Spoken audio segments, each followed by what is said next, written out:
मित्रों, दोस्तों, रामधारी सिंह दिनकर का निबंध है। उसका नाम है हिम्मत और ज़िंदगी। बहुत ही अच्छा निबंध है। अगर आप पढ़ेंगे तो ज़रूर बहुत ज़्यादा पॉजिटिविटी आएगी और जीवन को देखने और समझने का नज़रिया ज़रूर बदलेगा।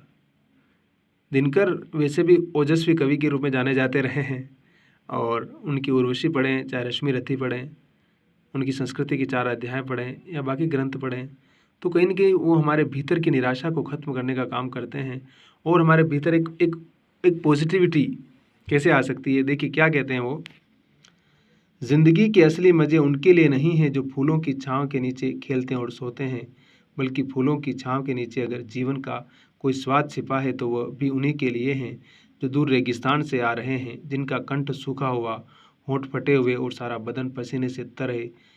पानी में जो अमृत वाला तत्व है उसे वह जानता है जो धूप में खूब सूख चुका है, वह नहीं जो रेगिस्तान में कभी पड़ा ही नहीं। सुख देने वाली चीज़ें पहले भी थी और अब भी है। फ़र्क यह है कि जो सुखों का मूल्य पहले चुकाते हैं और उनके मज़े बाद में लेते हैं, उन्हें स्वाद अधिक मिलता है। जिन्हें आराम आसानी से मिल जाता है, उनके लिए आराम ही मौत है। जो लोग पाँव भीगने के खौफ से पानी से बचते रहे हैं, समुद्र में डूब जाने का खतरा उन्हीं के लिए है। लहरों में तैरने का उन्हें अभ्यास है, वे मोती लेकर ही बाहर आएंगे। चांदनी की ताजगी और शीतलता का आनंद वह मनुष्य लेता है जो दिन भर धूप में थक कर लौटा है, जिसके शरीर को अब तरलाई की ज़रूरत महसूस होती है और जिसका मन ये जानकर संतुष्ट है कि दिन भर का समय उसके लिए अच्छे काम में लगाया है। इसके विपरीत वह आदमी जो दिन भर खिड़कियां बंद करके पंखों के नीचे छिपा हुआ था और अब रात में जिसकी सेज बाहर चांदनी में लगाई है, भ्रम तो शायद उसे भी होता होगा कि वह चांदनी के मज़े ले रहा है, लेकिन सच पूछिए तो वह खुशबूदार फूलों के रस में दिन रात सड़ रहा है। उपवास और संयम ये आत्महत्या के साधन नहीं है। भोजन का असली स्वाद उसी को मिलता है जो कुछ दिन बिना खाए भी रह सकता है। तख्तेन भुंजी था, जीवन का भोग त्याग के साथ करो, पर यह केवल परमार्थ का ही उपदेश नहीं है, क्योंकि स्वयं से भोग करने का जीवन में जो आनंद प्राप्त होता है वह निरा भोगी बनकर भोगने से नहीं मिल पाता है। अब क्या कह रहे हैं कि बड़ी चीज़ें बड़े संकटों के बीच विकास पाती है।